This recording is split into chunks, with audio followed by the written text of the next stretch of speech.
سب سے پہلے سوال تو یہ ہے کہ غربت چوائس ہے یا نصیب ہے، اور جتنے بھی اس وقت مسائل درپیش ہیں ہمیں بینگ پاکستانی بھی، اور ہم اگر پاکستانی کی بات کریں جس میں گھریلو ناچاکیاں ہیں، ڈپریشن ہے، گہری سوچیں ہیں، تو اس سب کے پیچھے غربت ہی ہے یا کوئی اور اس میں عوامل بھی کار فرما ہیں؟ جی دیکھیں، بیسیکلی آپ نے اس میں 3 سوال پوچھتے ہیں. تو پہلے سوال کا جواب یہ کہ غربت چوائس ہے یا نصیب ہے. تو یاد رکھیں، جیسے علامہ اقبال نے فرمایا، تقدیر کے پابند نباتات و جمادات، مومن فقط احکام الہی کا ہے پابند. تو یہ چوائس ہو سکتا ہے کہ آپ کی اپنی ذاتی چوائس نہ ہو، لیکن آپ کی گورنمنٹ کی چوائس ہو، آپ کے پیرنٹس کی چوائس ہو، whatever. تو اس کے اندر ایسا نہیں ہے کہ جب ہم یہ سوچ لیتے ہیں نا کہ بس یہ ہماری تقدیر ہی ہے، تو یہ ایک بہت ہوپ لیسنس اور ہیلپ لیسنس پیدا کرتی ہے انسان کے اندر. اور یہ جو ہوپ لیسنس اور ہیلپ لیسنس ہے، بیسیکلی یہی ڈپریشن کی جو کچھ بیسک irrational beliefs ہیں ان میں سے ایک ہے. لیکن جب صحیح. انسان ایک امید کے ساتھ چیزوں کو دیکھنا شروع کرتا ہے تو وہ بہت سے راستے ڈھونڈ بھی لیتا ہے، ایسی بات نہیں ہے. اسی بالکل صحیح. طرح دوسرا سوال آپ نے مجھ سے یہ کیا کہ یہ جو غربت ہے اس کا اور جو انسان کی مینٹل ویل بینگ ہے اس کا آپس میں کیا تعلق ہے. تو جب ہم مینٹل ویل بینگ کی بات کرتے ہیں تو یہ مینٹل ہیلتھ سے زیادہ ایک بڑا کانسیپٹ ہوتا ہے. اس کے اندر نہ صرف یہ کہ ذہنی بیماریوں کا نہ ہونا ہوتا ہے، بلکہ انسان کا اس قابل ہونا بھی اس معاشرے میں اپنے تمام تمام تر سب کو استعمال کرتے ہوئے ایک اچھا، مثبت اور تعمیری کردار ادا کر سکے. تو اگر اچھا ہم ڈاکٹر دیکھیں تو سمیہ، غربت جس طرح سے آپ نے بھی کہا کہ کچھ چیزیں تو اللہ تعالیٰ نے انسان کی قسمت میں لکھ دی ہیں، اور کچھ چیزیں جو ہیں وہ انسان کے اختیار میں بھی ہیں کہ ان کو بدل سکتا ہے. وہ والدین کی اپنی چوائس بھی ہو سکتی ہے. اگر کوئی لوگ سستی اور کاہلی کا شکار ہیں اور وہ کام نہیں کرنا چاہتے، ہم دیکھتے ہیں بہت سارے مرد حضرات گھروں میں بیٹھے ہیں، بہت ساری خواتین جو کام نہیں کرنا چاہتی ہیں. کام کر لینا اور پھر اپنے بچوں کو اچھا لائف سٹائل دے لینا، میرے خیال میں یہ زیادہ مناسب ہے، بجائے اس کے کہ آپ خدا پر اور قسمت پر ڈال کر گھر پہ بیٹھ جائیں اور کچھ نہ کریں. اور دوسرا بھی ایک چیز جو میں آپ سے جاننا چاہوں گی کہ اگر آپ غربت ہے تو اس کا مطلب یہ ہے کہ آپ نہ شکری شروع کر دیں. نہ شکری اس میں کتنا بڑا ایلیمنٹ ہو سکتا ہے ہماری ناچاکیوں کا، بہت سارے مسائل کی وجوہات جو ہے وہ تو نہ شکری ہی ہے. لیکن غربت جو ہے، جب ہم غربت کی بات کرتے ہیں تو بنیادی طور پر ہم انسان کے معاشی حالات کی بات کر رہے ہوتے ہیں.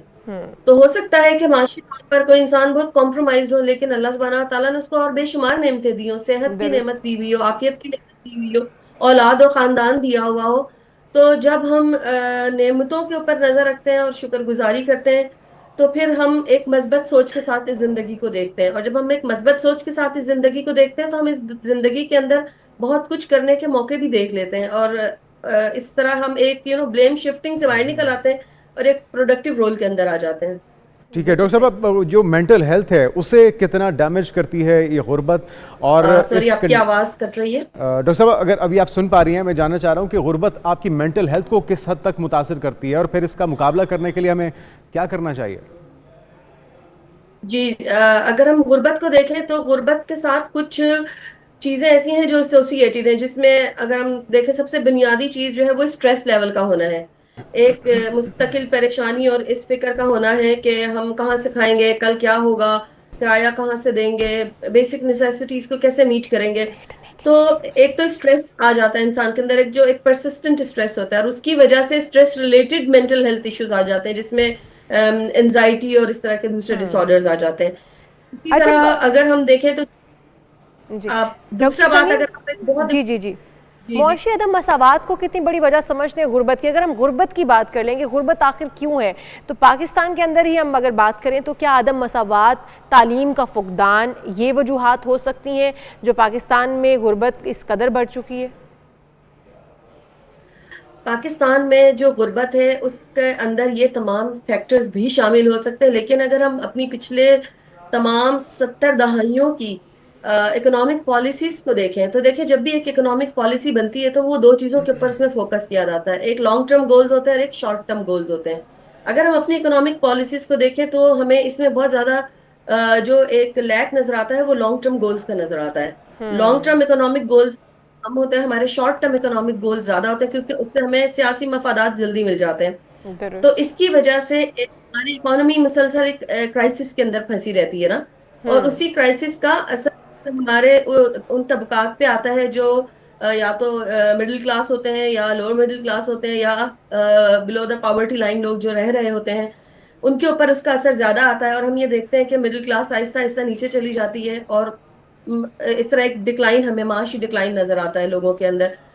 اس کی وجہ سے یقینی طور پر گورنمنٹ کو نہ صرف یہ کہ ان چیزوں کے اوپر بھی توجہ دینی چاہیے، دوسرا یہ ہے کہ صحت کی بنیادی سہولتوں کا فقدان نظر آتا ہے، کیونکہ جو گورنمنٹ جو ہے وہ ہر وقت اپنے ایک اکنامک کرائسس کو میٹ کرنے میں لگی ہوئی ہے، تو وہ بہت سارے اہم چیزوں پہ سے ان کا دھیان ہٹ جاتا ہے. خاص طور سے اگر ہم دیکھیں تو ہمیں مینٹل ہیلتھ فیسلٹیز کا بہت زیادہ فقدان نظر آتا ہے.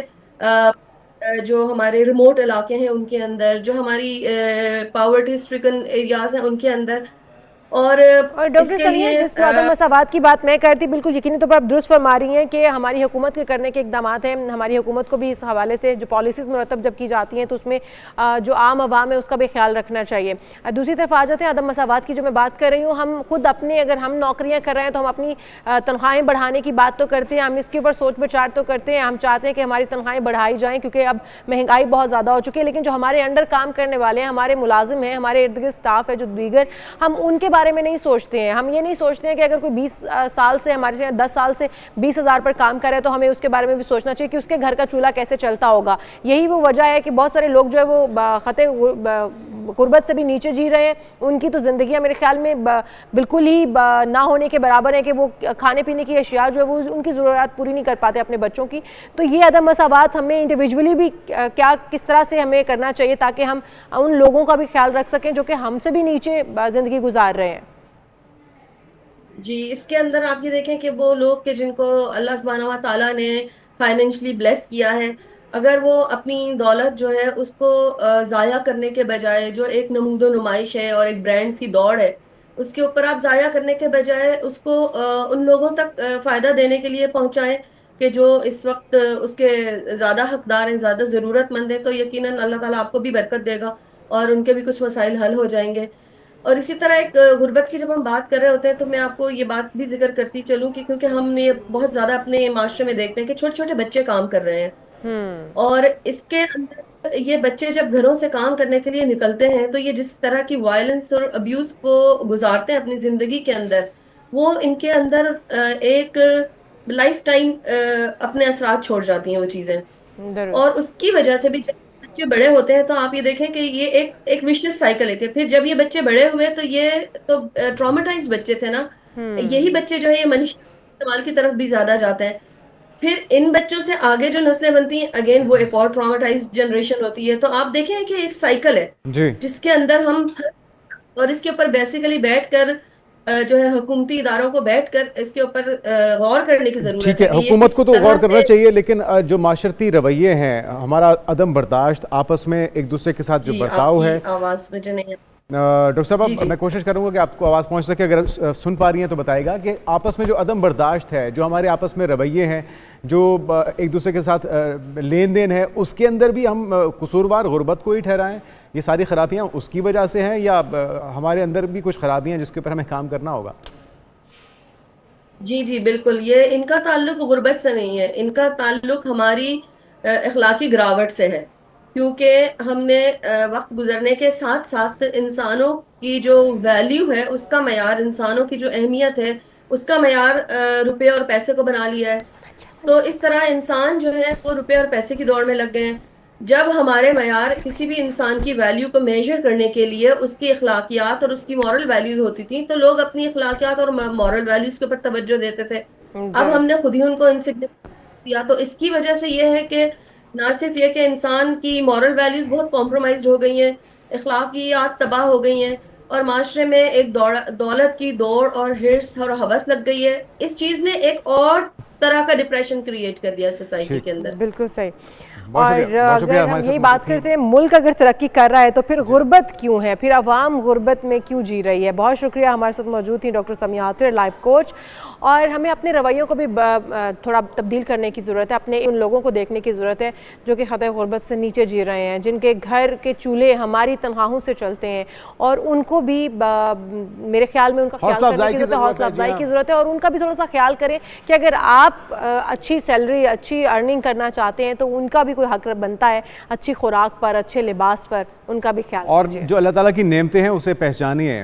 ہو سکتا ہے کہ آپ کے پاس کچھ نہ ہو, لیکن جو بہت کچھ ہے اسے نظر انداز مت کیجیے, اور دوسروں کے پاس زیادہ ہونے کی وجہ سے اپنی ان نعمتوں کو نظر انداز کرتے ہوئے ناشکری نہ کیجیے. غربت ایک مسئلہ ہے اور اس کی بہتری کے لیے آپ کام کیجیے. اور جو پہلا سوال تھا ہمارا کہ غربت چوائس ہے یا نصیب ہے, تو میرے خیال میں غریب اگر آپ پیدا ہوتے ہیں تو یہ آپ کا نصیب ہے, اور اگر آپ غریب اس دنیا سے جاتے ہیں تو یہ آپ کی چوائس تھی. اس کے لیے آپ نے صحیح طرح سے ایفرٹ نہیں کی اس غربت کو دور کرنے کے لیے. تو اچھی طرح سے ایفرٹ کیجیے, کنٹریبیوٹ کیجیے اس ملک کی بہتری کے لیے بھی اور اپنے لائف سٹائل کی بہتری کے لیے بھی.